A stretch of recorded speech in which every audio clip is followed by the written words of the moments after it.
এতগুলা সরকার এসেছে, জাতীয় সংসদে কোরআনের একটি আইনও চালু করে নাই।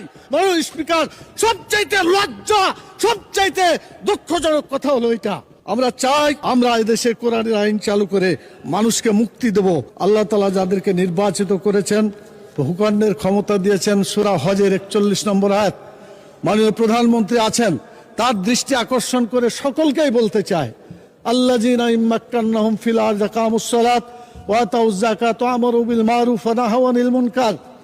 যারা রাষ্ট্র ক্ষমতা পাবে তারা দেশে নামাজ চালু করে মানুষের চরিত্র ভালো করে দেবে এবং যাকাত চালু করে মানুষের ক্ষুধা, দারিদ্র, বেকারত্ব দেশ থেকে তারা বিতাড়িত করবে। ভালো কাজ করে মানুষকে শান্তিতে থাকতে দেবে, খারাপ কাজ বন্ধ করে অশান্তির আগুন থেকে মানুষকে রক্ষা করবে।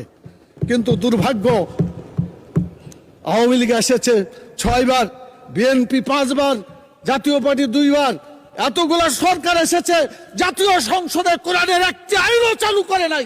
মাননীয় স্পিকার, সবচাইতে লজ্জা, সবচাইতে দুঃখজনক কথা হলো এটা।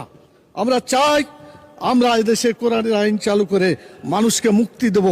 আমি মাননীয় প্রধানমন্ত্রীকে বলবো, আপনাকেও জিজ্ঞাসা করা হবে, আমাকেও করা হবে, বাংলাদেশে কেন নামাজ চালু করা হলো না, কেন যাকাত চালু করে ক্ষুধা, দারিদ্র, বেকারত্ব দেশ থেকে দূর করা হলো না, কেন ভালো কাজ চালু করে মানুষকে শান্তিতে থাকতে দেওয়া হলো না, কেন খারাপ কাজগুলো বন্ধ করে অশান্তি থেকে মানুষকে রক্ষা করা হলো না।